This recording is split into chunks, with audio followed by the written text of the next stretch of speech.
A real pleasure. I'm excited about your comments, and I hope that you'll make them. Maybe at the end, since I'm going to sort of rush through this. I've got 65 slides, but I'm not going to make you look at most of them for very long at a time. My plan is to spend just a little bit of time on historical ecology, maybe 5 minutes or so, 8 minutes, so that those of you not as familiar with it can get the general idea. And then I'm going to launch into the research that we've been doing in Burgundy for more decades than I care to divulge. But I think once you see a little bit about the project, you'll understand why it's taken us so long. First of all, I would like to say that I have a debt of gratitude to Aldo Leopold and his book, A Sand County Almanac, which I read many years ago. And if you just look at this excerpt from A Sand County Almanac, I think what you'll see is that it is making many of the same arguments that the new IGBP Ames initiative, which is called I Hope, which is an attempt to integrate both Earth system history with human history, has resonance back at least as far as Leopold, and I think that probably Sverker Sorlund could come up with some examples from much earlier. The important point of this is that what we are looking for in Burgundy is a land ethic that is not so much in the hands of professionals or philosophers or elites, but is nonetheless taught and is passed down from generation to generation and is related to the very real conditions that both limit and offer possibilities to people in managing landscapes. The context of my work to date has been something that I read when I was in high school, which was C.P. Snow's Two Cultures. A few of you may know this. Now, in some ways dated, but in other ways, unfortunately, not dated, argument that the biophysical sciences and, on the one hand, and the social sciences and the humanities on the other, seem to talk past one another and not very effectively across a gulf that exists between them. To a certain extent, the gulf is a 20th century phenomenon, and in the 21st century now, what we're trying to do is to fill it in with big boulders and lots of sand and dirt and anything else we can throw in and come up some way to really deal with the problems that are facing us at the planetary scale and which require both of those sets of expertise. It's clear that we do need some kind of an overarching theoretical and methodological approach. What that might be, this is simply one version of that, but historical ecology does have some things that I would like to at least mention that could recommend it. First of all, it's holistic and practical.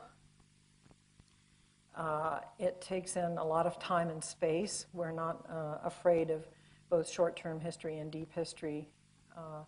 And we're not afraid of realizing that some kinds of things are better studied at local scales or regional scales or continental scales than others.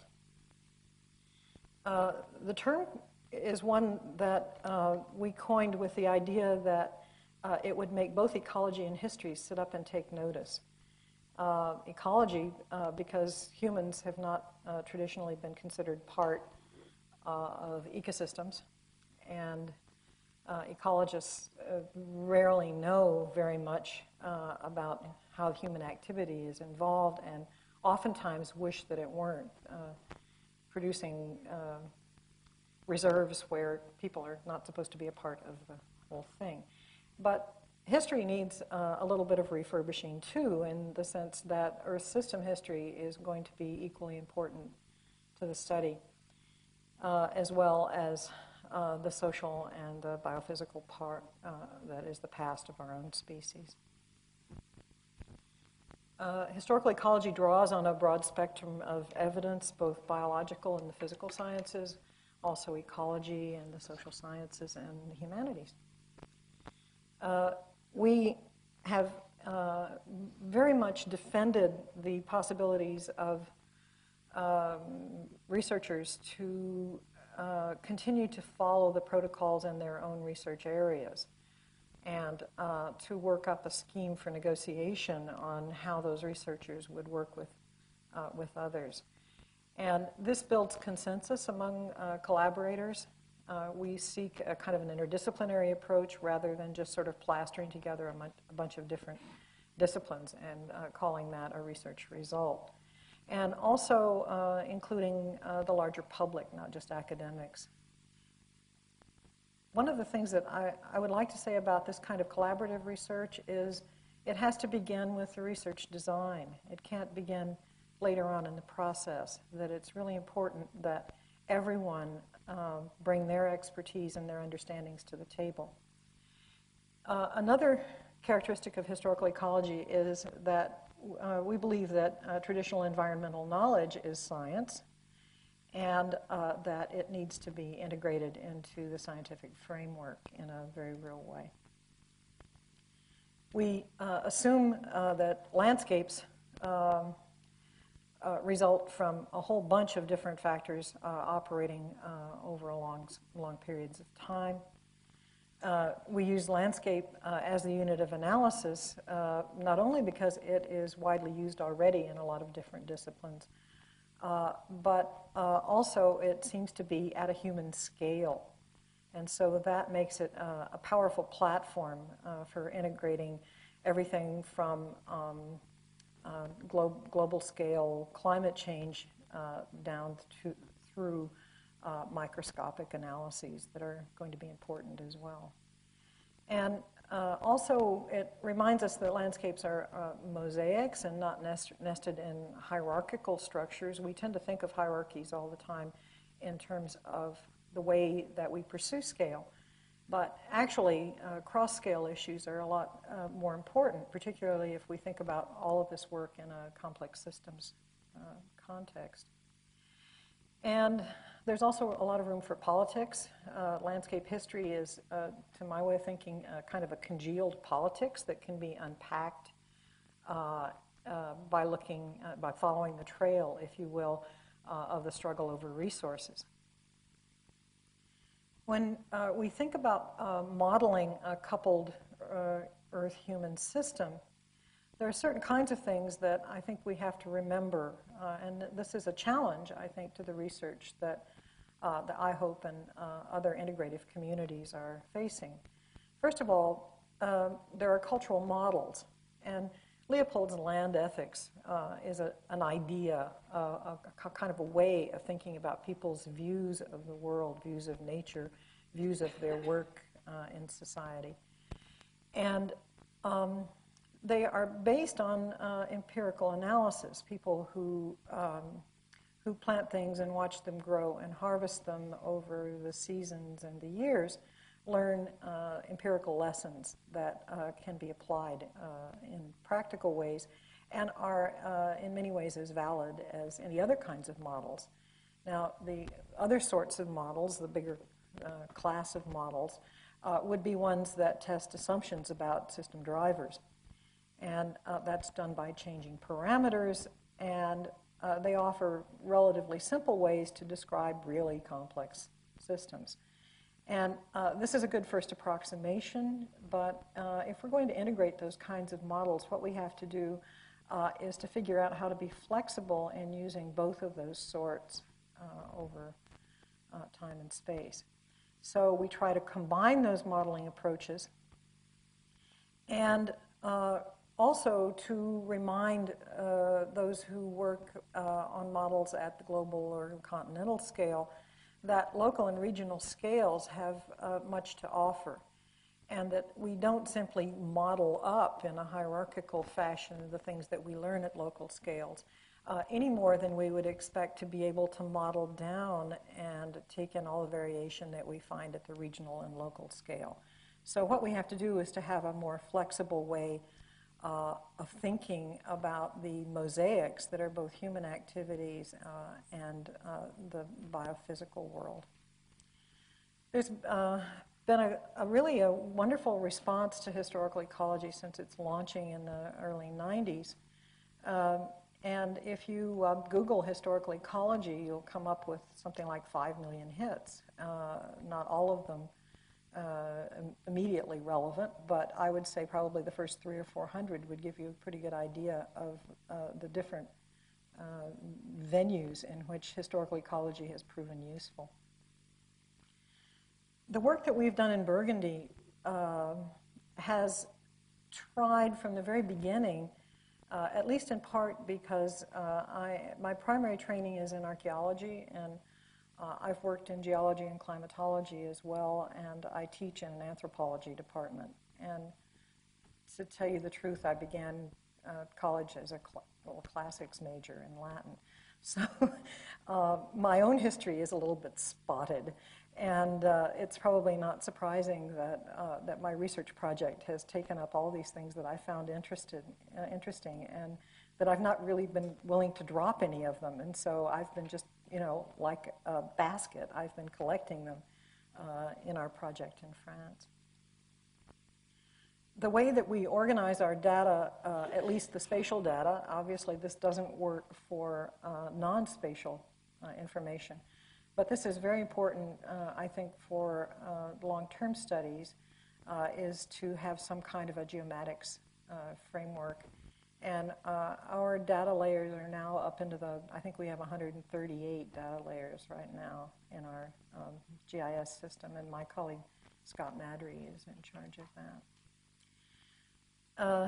The GIS resources that we have in France particularly, which is a country that's been writing things down for a very long time, and also which has had the resources throughout its history to be able to put together ambitious projects of documentation over the long term. So these are some of the data sources that are in our 137 or 38 layers. The area that we work in France is in East Central France, and it's important to recognize that this area is a zone of really remarkable transit, because this way is the Belfort Gap into the Rhine. Out of the Massif Central comes the Loire, which comes up and around and out to the Atlantic, and down comes the Saône, where it meets the Rhone at Lyon, all the way to Marseille. And so for Western Europe, this is an area of really pretty major transit and traffic. Its geology is extremely complicated. This darker area is actually a part of the Massif Central, which sits down here and is granite. And the lighter area here is an incursion, a very old one, in high sea periods of water from the Mediterranean that goes up into and fills up this basin that is the Rhone-Saône corridor. So if you think of Burgundy and think of wine, the reason that you think of wine is sort of the east side over here, which has chalks and sands and other soils that are very worthwhile in terms of viticulture. But the western area over here, where I'll be talking about, which is really not so far away, I mean, 40 kilometers gets you across from where I am working primarily, gets you across into the divide where the vineyards are. And so Pommard and Meursault and all of those lovely wines are less than an hour away, which of course is one of the reasons that I have such loyal colleagues who keep coming back year after year. But this side over here is a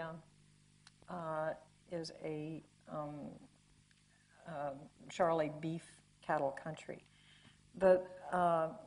The monument here is about 6,000 years old. This is looking down into the plain of the Loire Valley. This is looking south.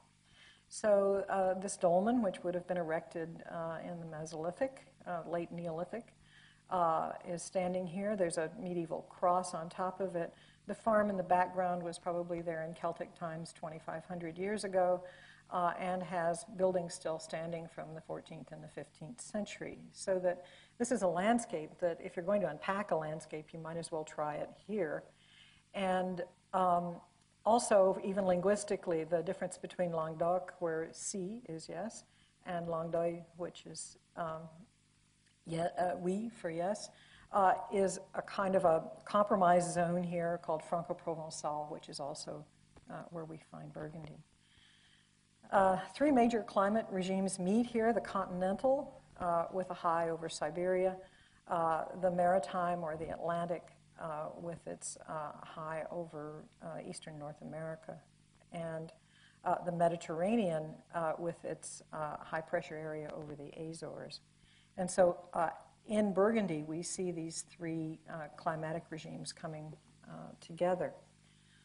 I've looked a little bit at the history of the climatic regimes, and some interesting things come out of that, I believe.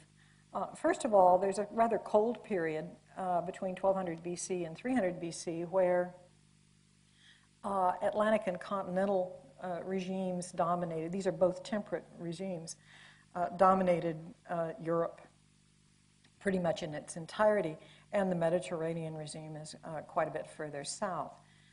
This is not the case for what is called the Roman climate optimum among climatologists. And between 300 BC and 300 AD, which may or may not coincidentally be pretty much the expanse of the Roman Empire, we see this Mediterranean regime, basically a subtropical regime, moving way far north. And we find vineyards in England, and olive trees in central France, and a very salubrious time, a time that is not characterized by extremes, but is a rather stable climatic period. That all changes. It starts to fall apart in the late 270s AD. But by 500 AD, we find that, that there has been a regime shift, if you will, and the Mediterranean climatic regime is way far south, and the Atlantic and continental dominance that we see here has been, in fact, accentuated. And to give you some idea, the Mediterranean regime being this far to the south allowed the Nile to freeze in AD 829. So these are not inconsequential shifts. What I'd like you to look at here then is the range of variation between the sort of the high point in the Roman climate optimum and this low point, which is actually what this is if you will, a sort of a climatic model. And there's lots of wild and crazy variation between 500 and 900 AD, which we often think of as the Dark Ages. But maybe the Dark Ages aren't dark just politically and economically and socially. Maybe they're a not very good response to a rather major climate shift, which again may or may not be anthropogenic. I have arguments I could make to you about that, but we don't have time today. We've concentrated our work on the Arroux River Valley, which is a tributary of the Loire. The Loire is one of those funny rivers that flows north out of the Massif Central and then flows west. And at the point where it begins to flow west is where it comes through southern Burgundy. Its southern border at that point is Burgundy. We've done a lot of work on climate change and the Loire River. The French are very pleased to be able to say that the Loire is the only, quote, wild river in Western Europe. For a North American, wild, I don't know if I would use the word wild, but it's undammed, at least in most of its lower reaches. But it does have a really remarkable ability to pick up the global climate signal, and so the Loire's depth is worthwhile looking at very carefully, and I've worked with geologists for the last 15 years on that. And we've been able to do some interesting things like date some of the terraces and to connect that with settlement so that we know that, for example, one particular terrace level, the first terraces of the Loire and the Arroux, is almost invariably where Roman sites are found. This is not, again, by accident, because those terraces were produced by certain soils. I would say that the diversity of landscape use is probably one of the main things that characterizes the region of Burgundy from an area just to the north. And so what we see here in Burgundy with a kind of woodlots and forests and other sorts of activity going on is really quite remarkably absent in this shot of the Paris Basin. The work that we began there doing in archaeology combines aerial reconnaissance, low-level aerial reconnaissance, the satellite imagery that we began documenting in the early 70s with Landsat and have now moved to the more contemporary imageries that have a better resolution. Also documents and pedestrian archaeological survey, and I must say ethnography as well. We found a lot of sites by talking to people. These have allowed us to get a picture of settlement in the, we have spots that are missing, but the last 2,000 years or so, we have a pretty good idea of where people were living. This is just an example of the Roman settlement along the river valley and their abandonment of these sort of upper reaches, which is in contrast with the ways that the Celts lived in the highland areas and didn't really have much to say about the lowlands. And again, this is in part because of land use practices, but I probably don't need to remind you that there are also going to be some climatic aspects there as well.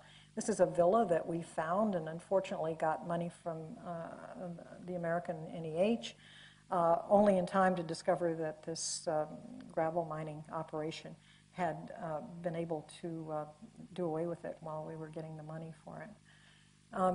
This is a history of the valley looking at the foundation dates for different chapels along there, starting in the 4th century, and 5, 6, 7, 8, 9, 10, 11 gives you an idea of the sort of infill that we're able to do using, in that case, ecclesiastical documents to give us more information about settlement.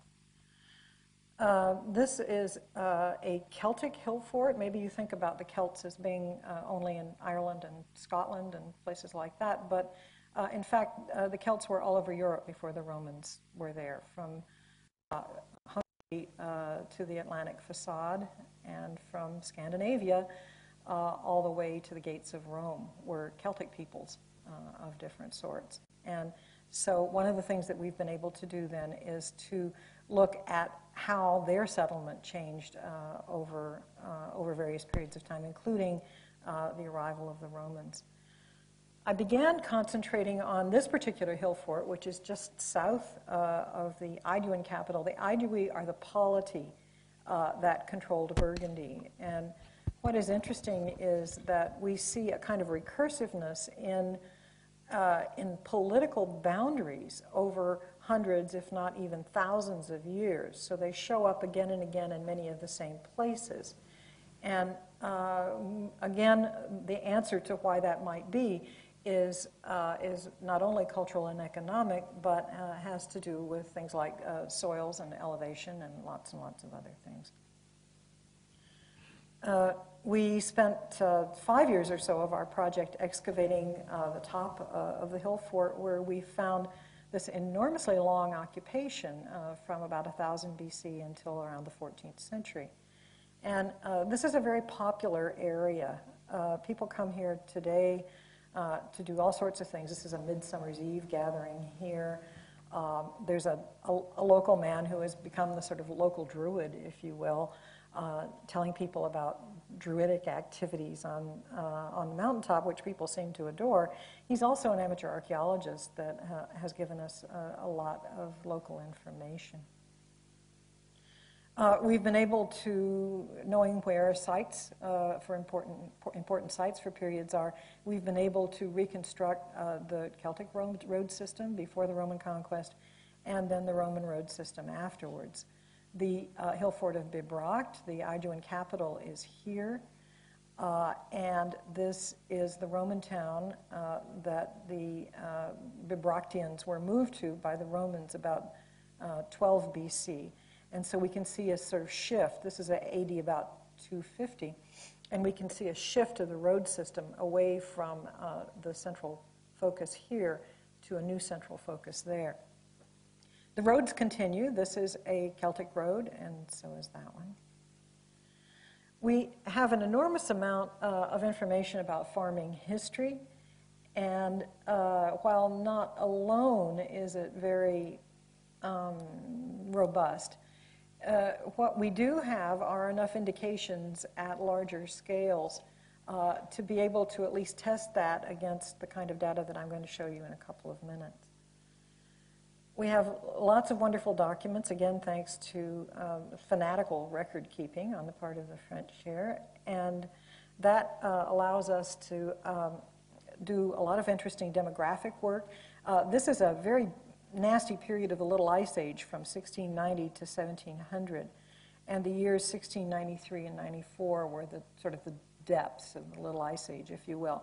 And so what you get is this enormous death rate where the curate of our little parish that we concentrated on couldn't get all of the dead buried, and he didn't know who he was burying anyway because there were people wandering around looking for food, and they weren't from around there. And so it was very hard to do his job, and he even stopped for several months.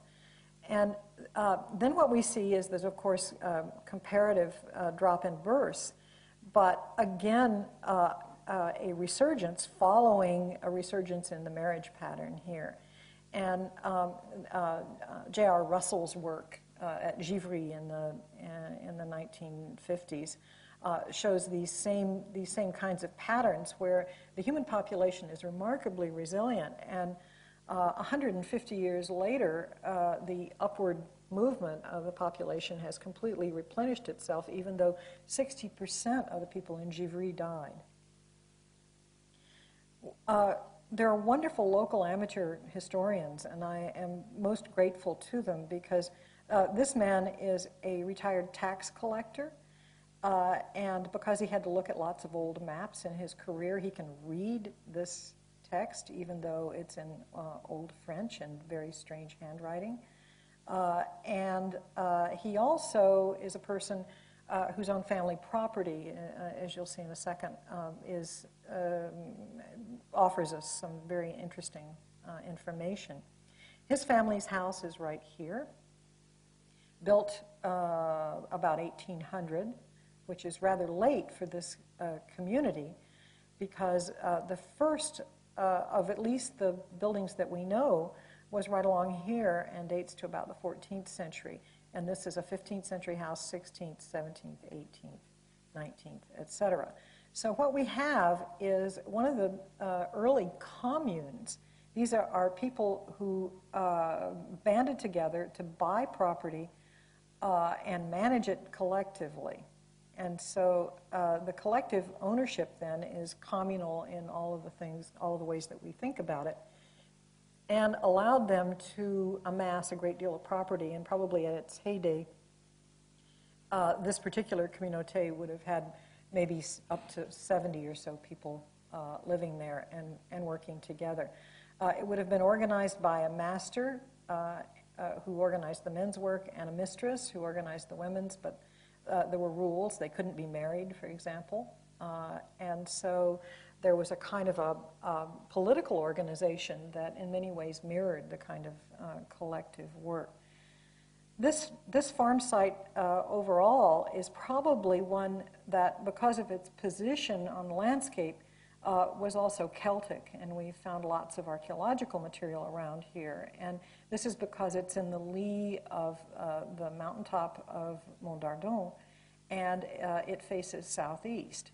And so it's protected from the north wind, and it has lots of water resources. There are all sorts of springs along this flank of the mountain.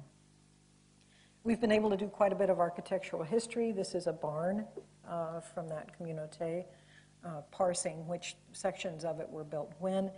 And in conjunction with the birth and death records from the parish, we can see, because it's remarked where the people live who get born and die, we can reconstruct the population structure of the communauté over time.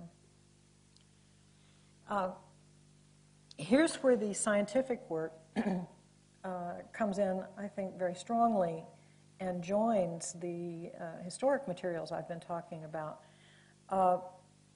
We can get pollen from pond sediments in the area. These are farm ponds that turn out to have considerable time depth, although not physical depth, of the sediments. And we can reconstruct periods of active farming as opposed to a forest cover. There's also a long oak chronology. That's a very important element to our work.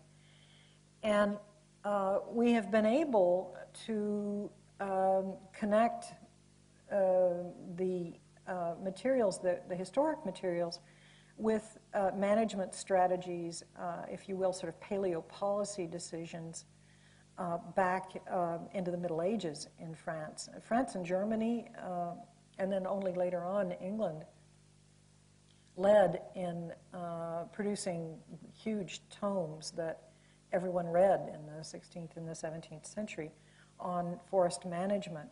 And rather than the kind of clear-cutting that I'm sorry to say we see in my own country, these forests are not only very carefully managed with culling of trees of certain ages, but they also have lots of different uses. And so these sort of timber trees are quite different from these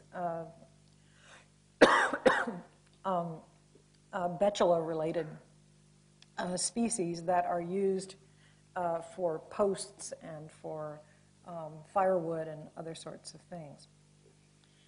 The ponds then offer us, if you will, a kind of a sediment picture of when the areas around the ponds were woodlands and when they were in agriculture.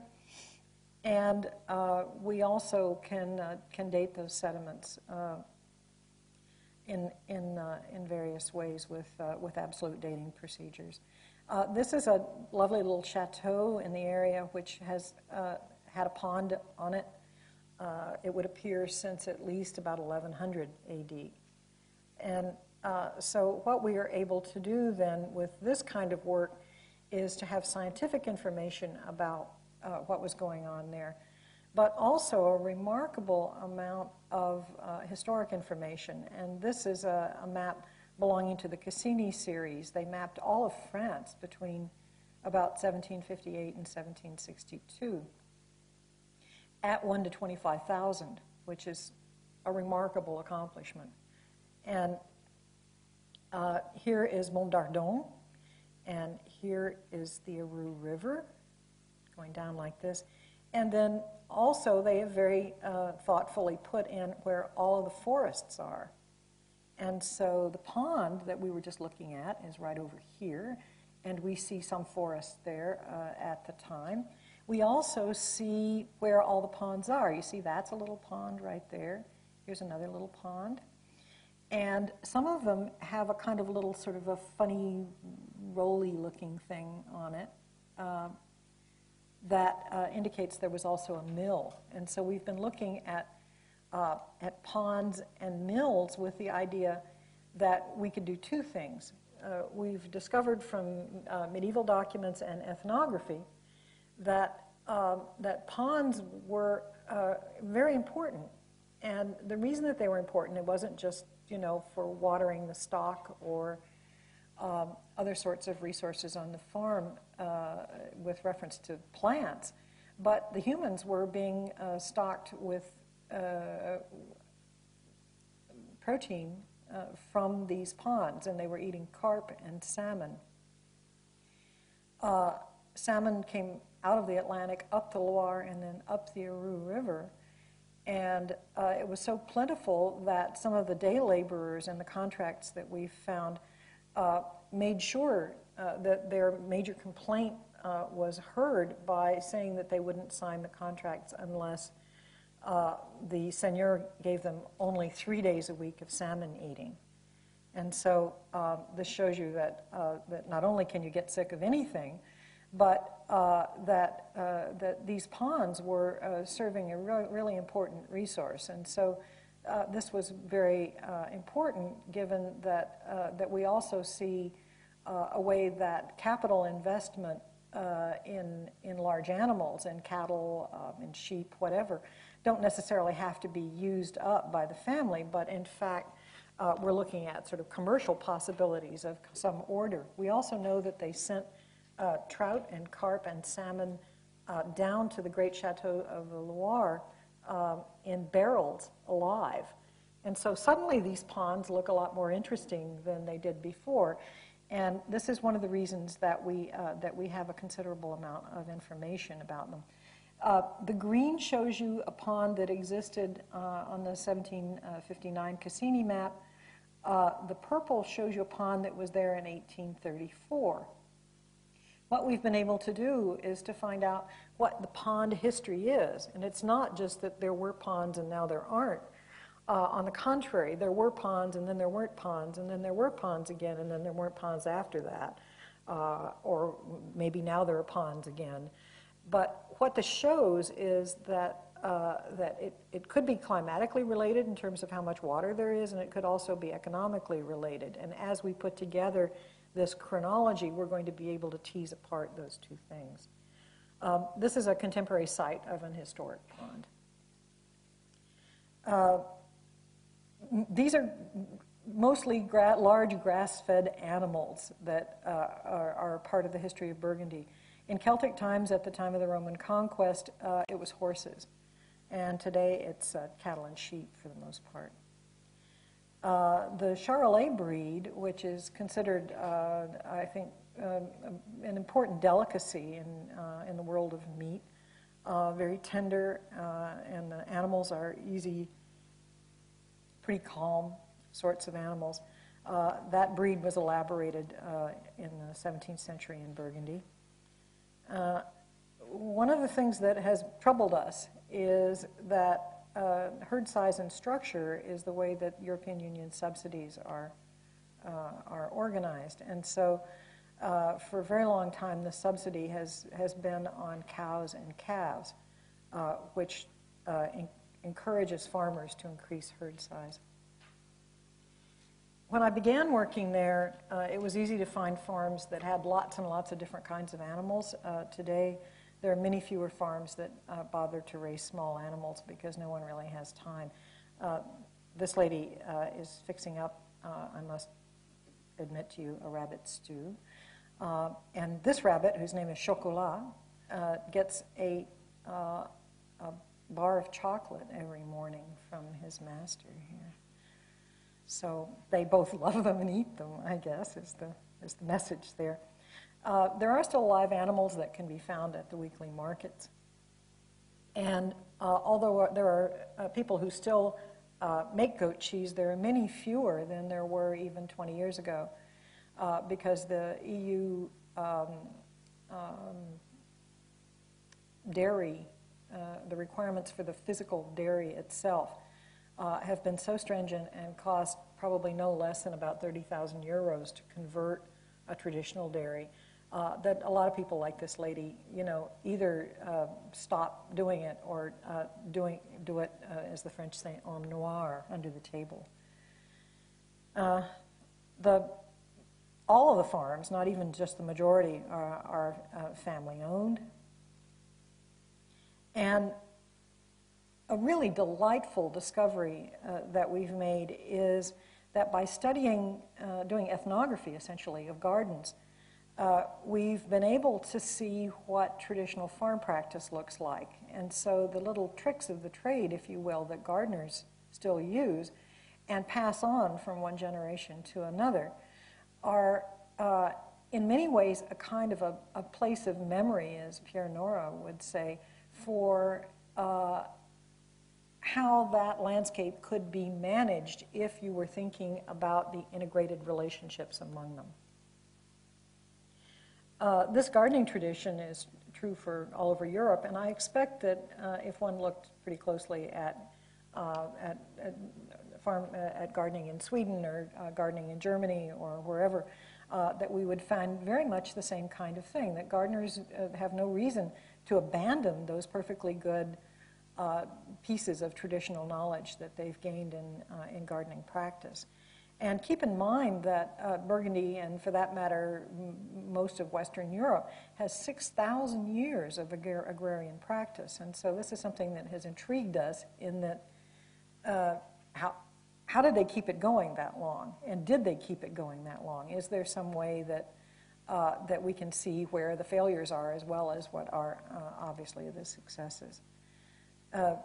These gardens have hundreds of plant varieties, you know, a half a dozen kinds of lettuce and 4 or 5 kinds of beans, and they also manage to not only produce in the summertime, but with cold frames and other sorts of things right on through January, and so you can get, you know, some of the hardier vegetables, cruciform vegetables, and dark, hardy, leafy vegetables all year round. Very serious about their gardens. These are urban gardeners where there would be lawns in the United States. People are making edible produce. I have enjoyed immensely talking to the gardeners and have learned a great deal about it. This is the perfect time to be talking with them after the first bottle is finished, but before the second bottle is. The gardeners are men here. That's not always the case in Europe, or maybe not even in other parts of France, but certainly in the area that I work, the gardens are kind of an extension of their living room, and if a man comes to pay a visit to another man, they'll have a glass of red at the kitchen table, and then they'll go off and look at the tomatoes and do their business, selling a cow or you know, settling a family dispute or something like that. But when it comes to the harvesting, the men might harvest for the women, but that's not always true either. The women get the produce and make it into something that survives until the next season. We've been particularly concerned with the way that economic change has really begun to affect rural agriculture. Not only are there sort of enormous barns that have replaced the smaller, darker, lower ceilinged ones at incredible prices, and 300,000 to 500,000 euros is a relatively small one of these new barns. They are mandated if the farmer wants the subsidy. And of course the problem is that either you take the subsidies and do all of this and run yourself into debt, or you deny the subsidies and lose market position, because it's an economy of scale to a certain extent. Also, young farmers are really dissuaded in a lot of ways to go into farming, because they do 4 years of agricultural college just to inherit the family farm, and the debt that they incur is a source of real conflict between generations, because this man, of course, would have never thought of going into debt to the tune of $1.5 million, which is not an unusual amount. The other thing is that these farmers are enormously controlled in the sense that they are monitored by satellite. I talked to a man last year who was just furious, and I said, you know, Hervé, what's the matter? And he said, well, come into my kitchen and I'll show you. And he showed me a Landsat or a satellite map of his farm, and he said that the day before well, actually, that 2 days before, that one of his trees bordering a pasture had been struck by lightning. That, after the rains passed, he went out there and sawed it up and kind of got it out of the way so that the cattle wouldn't be harmed by getting sort of tangled up in it. And that the next morning there was someone in his farmyard telling him that he had not the right to do that because they had seen that he had cut down that tree, and that it was going to cost him an amende. He was going to have to pay for it. And so there's no possibility of organizing your life in the way that you want. And a lot of the attraction for farmers is that you're your own boss. And so this undermines, again, why young people would want to be bothered. In 1980, in fact, for most of these farms, even in 1990, you had a tractor, you had a hay rake, everybody sort of pitched in. Everybody still pitches in because they are family run. But the scale of things has changed. And so, I rather doubt that these two pieces of machinery would fit in this room.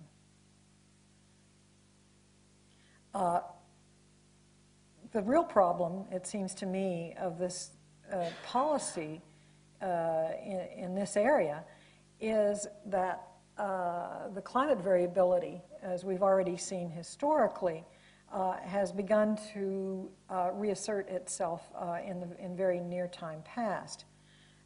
This is pretty much the pattern, with a depression sitting off in the Atlantic over here and a high system, a high pressure system, which is an expansion of the Azores high up like this. So this is really the Mediterranean regime here. Sat from February through October of 2003 over Western Europe. What that did was it kept the rains of the Atlantic out of Europe, and it meant that the driest part of France was Burgundy. And that has to do with an orographic uplift. It has to do with it not raining at all. It has to do with lots and lots of things. It wouldn't perhaps matter as much if it were shorter term, because there are many springs and the pond system and whatnot in the area. But there are some other factors that are being driven by the policy that intervene. 2003, you may remember, was an astounding summer, and not only was it very, very hot and dry, but in France, that was the year that that several thousand people died because of a heat wave from about the first 2 weeks in August, where temperatures went up to 50 degrees centigrade in the afternoons. I was there. It was dreadful. It was like living in hell. And it cooled down to, if we were lucky, it cooled down to maybe 40 at night. And so this was not a trivial drought, but it was also not the only drought, because there had been a drought the year previous. What I would recall to you is with the subsidy on cows and calves, the subsidy in both 2002 and in 2003 was still on cows and calves. And so if you wanted the subsidy, even through these droughts, you were producing more animals. This is that same green, Ireland-looking landscape in 2003. And then there was 2007. This summer was astounding. It rained, not only did it rain every day, it rained every hour. I think that in the 3 months I was in France this summer, that there may have been 3 24-hour periods that it didn't rain. And you may have been somewhere. I don't know very much about what happened in Sweden during this summer, but if you were in England or in Germany or in France, then you saw the astounding amount of rainfall. This is one of the beneficiaries of the rainfall. These are escargots, if you like garlic and butter and parsley and these poor little fellows. This particular one was about that big. This is the precip. This is not a summer pattern for precip in temperate France. And so there are these very lush pastures, But there are also lots of hoof problems and other kinds of sort of side effects. The other thing that seems to be happening is that the seasonal rhythm, I think everyone notices that the seasonal rhythm is off. So you get rains or cold periods in times that are not right. And you get bloomings of, for example, this plant, which normally blooms in late September and October. It was blooming the 1st of July this last summer.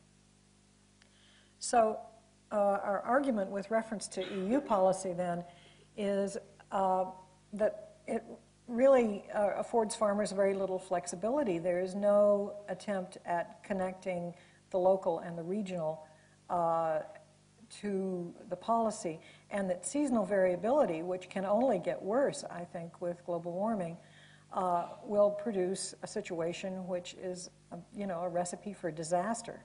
The increases in the herd size, apart from what's going on the ground, requires an increase in the area of pasture land. That means all those lovely hedgerows are going to be plowed under, even though there is a subsidy to maintain hedgerows. But the problem is that it's much less than the subsidy to increase the herds. Now, if you're a farmer and you're thinking about that debt, then you can see what might transpire. The lack of hedgerows is going to reduce wild species diversity, which hunters there can already see. It's going to diminish water retention in the pasture lands, and this is what's causing the flooding in most of Europe, which is that there's nothing to retain that water and slow it down so that it percolates in rather than just sheet washing off. And that's going to increase erosion. All of this in various ways will compromise herd health, and it seems to me is in danger of crashing the economy.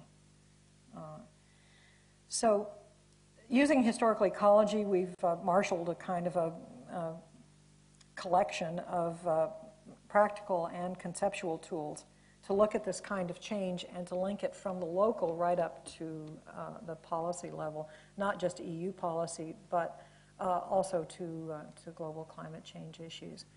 It's one, I'm not saying that it's the only one, but it is a practical guide for interdisciplinary research. And I think it does have policy implications.